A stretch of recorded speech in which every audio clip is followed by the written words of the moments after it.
Parang sabi ko, nandito ako para mag-take ng isang beses lang. Hindi na ako uulit.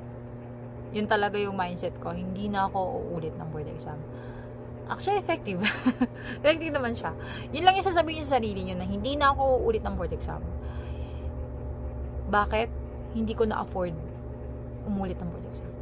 Unang-una sa lahat, hindi na-afford kasi hindi ko afford. Hirap na hirap ako sa pera nung time na yun. Hirap na hirap kami financially talaga kasi nga 'di ba?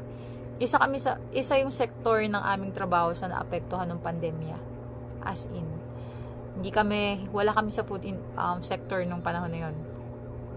And then, 'di ba? Sarado. Meron man limited lang. So, may mga na-lay off talaga sa company namin. Bukod sa yon, parang pinili na lang namin na, alam nyo yun, parang pinili ko na mag-take ng board exam kahit wala na akong kainin. Parang ganun yung scenario. Kaya talaga sabi ko, hindi na ako uulit. Hindi na ako pwedeng umulit ng board exam. Tapos, sundin nyo rin yung mga ginagawa, yung mga pamahiin. Pagtapos ng board exam nyo, pag abot mo ng last exam mo, ng third day, pag palabas ka, wag na wag ka nang lilingon. Kasi pag lumingon ka, parang, ibig sabihin, gusto mo pa mag-take ulit eh. Gusto mo pa bumagsak? Gusto mo pa ulit mag-take? Parang ganun yung dating. Diba, masabi nila, yung hinahampas yung pisara, para ibig sabihin, top the board. Diba, ganun. Meron naman yung sisipain mo yung yung chair. Para ibig sabihin nun, pagtapos mo, pag sinipa mo siya, ibig sabihin, ayoko na umulit. Diba?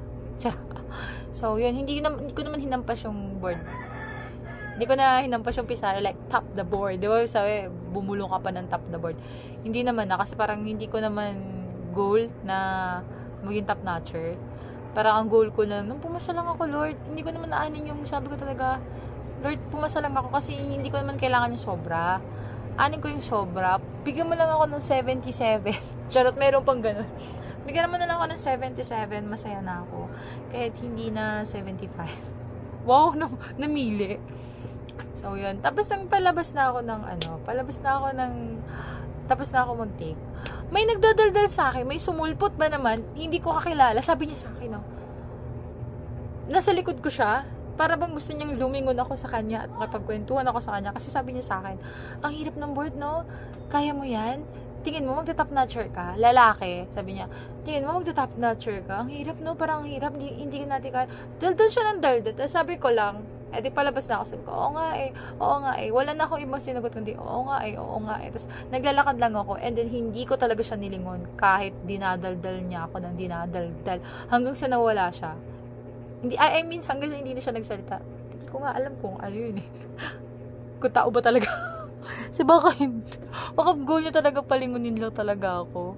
Pero yun nga, ayoko lumingon. Ayokong lumingon dahil baka umulit ako ng board exam. So, yun. And then, pag labas ko ng last day, nakikita ko yung GC namin. Nag-uusap sila. Ang dali daw ng Leia, ang hirap daw ng Leia. Leia talaga is no. Namili, no. Ayaw talaga ng Leia. Ito sa ayoko. I mean, yun yung pinaka mahina ako na subject. Leia.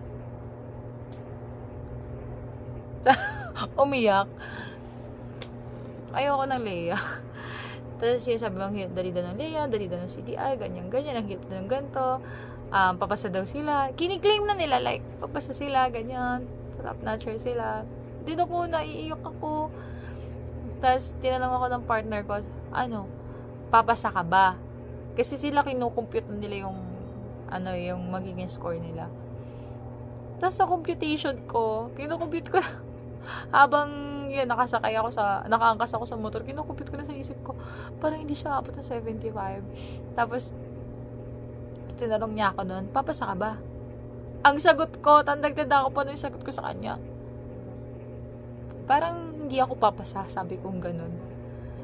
Ha? Sabi niya, parang nag-ano pa siya, para siguro inire-reverse psychology niya ako, hala, hindi ka papasa. Nag-take ka pa. Parang gano'n, nag-take ka pa, di ka naman pala papasa. Tapos sabi ko, hindi kaya yan.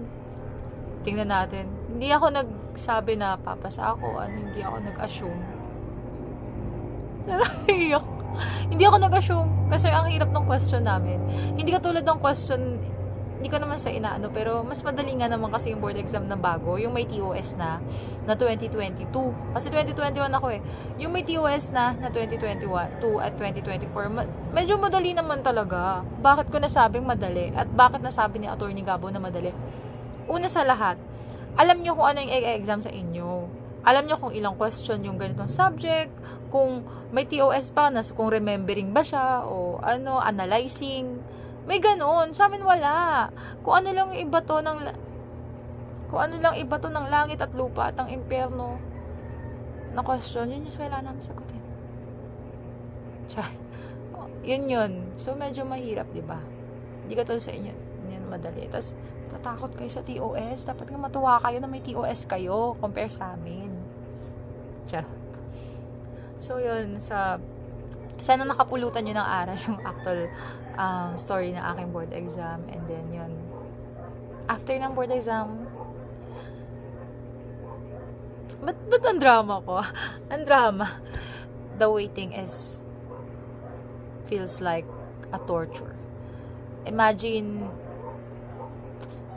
lumabas yung namin, parang January. Hindi ako sure kung January, February. And then, it feels like torture. Everyday ka mag-aantay, everyday ka nagfe-Facebook, everyday kang tumitingin ng mga updates sa lahat ng social media accounts.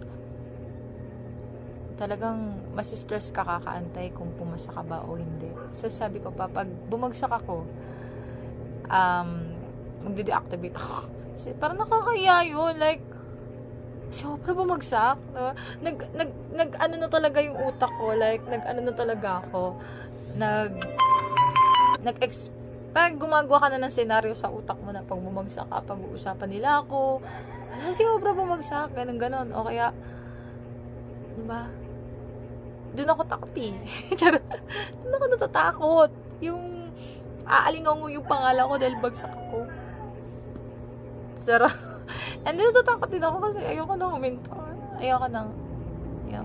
Mahirap yung buhay eh. Ang hirap kumita ng pera ngayon, tapos bagsak pa ako sa board exam. Talagang yun yung kung ano-ano pumapasok sa isip mo. And then, sabi ko, pag bumagsak ako sa board exam, hindi na ako magtitake. Hindi na talaga ako magtitake. Bahala na. Tatrabaho na lang ako. And yun, nang lumabas yung board exam, nakita ko yung pangalan ko. Nag-chat sila sa GC na lumabas na yung team. Sabi ko, hindi ko titingnan yung akin. Kasi parang, yung tingin ko, ang laki ng porsyentong babagsak ako. Yun yung nararamdaman ko. Na ang laki ng porsyentong babagsak ako. And then, hindi ako makapagtiis. Sabi ko, bahala na kung bagsak ako o hindi. Titingnan ko to. And then, yung nag-scroll ako. And then, yun, obra. Ilan yung obra doon? 3 ata o 4. And then, nakita ko yung pangalan ko. And then, sure, umiyak talaga ako. As in, napaluha talaga akong pasado ako. Na-sure ako na ako yun. Diba? Kasi yung pangalan ko is wala akong kaparehong pangalan.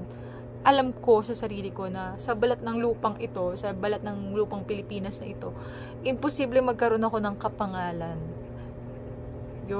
Charot. Oo, kaya nung nakita ko yung pangalan ko, Denden Obra, tapos wala pang middle name, sabi ko, ako to. Imposible ibang tao to, ako to. Hindi, talagang umiyak ako. Bakit ka naman hindi iiyak kung pasado ka ng board exam ng criminology? Oh my gosh. We have future here. Kapag criminologist ka sa Pilipinas, ang laki ng future dito. Diba? Hindi pang karaniwang board exam to. Hindi to pang karaniwang kurso lang. Diba? Yobo. Diba? Parang, diba? Kung makikita mo talaga yung iba na pag parang ang dating bar exam for the bar. Totoo naman, pagka pumasa ka talagang maluluha ka sa sobrang saya. Talagang walang pagsisidlan yung saya mo.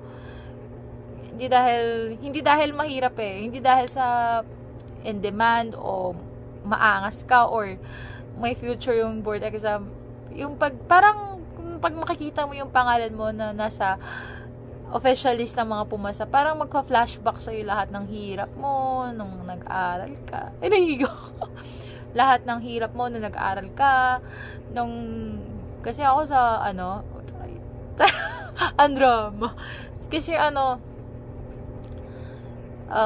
umabot na 1 hour yung kwento ng board exam ko.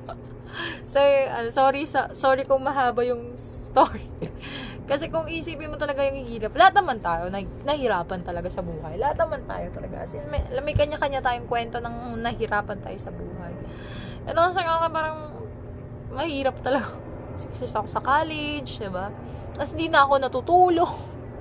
Yung tulog ko, yung senaryo ng tulog ko, Monday may tulog ako, Tuesday wala na akong tulog.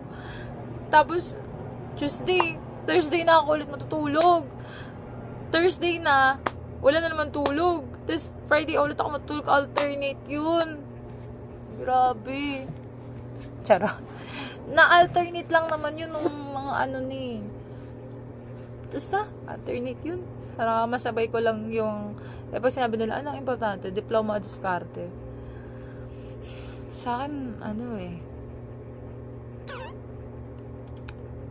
Bato, paano sa pareho? Hindi siya madaling isabay. Kaya saludo po ako sa lahat ng mga working student na nasabay nila ang diploma at diskarte kasi pareho po yung mahalaga. Kung tinitimbang sila, same weight para sa akin. Sa galaw ng lipunan natin ngayon, sa galaw ng ating sistema ngayon natin sa lipunan, parehong mahalaga ang diploma at diskarte. Hindi siya pwedeng mas mahalaga yung diploma over the diskarte, o kaya mas mahalaga yung diskarte over the diploma. For me, pareho silang mahalaga. Kaya sa mga future criminologists natin dyan, I hope na-inspire. Na-inspire. Oh my gosh, na-inspire. And then, kapulutan nyo yung aral na mismong actual board exam. Ito pa pala, yung mismong pag-CCR. Hindi ka po mag-CCR na mag-isa. So, sasamahan ka nila, and then may logbook po yun kung ilang beses ka mag-CCR sa maghapon.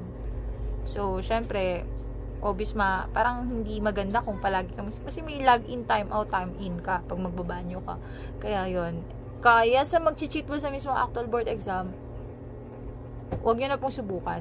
Kasi pag nag-cheat kayo dun sa mismong actual board exam ninyo at nahuli kayo, blacklisted kayo sa PRC sa lahat ng board exam, sa lahat ng licensure examination nila.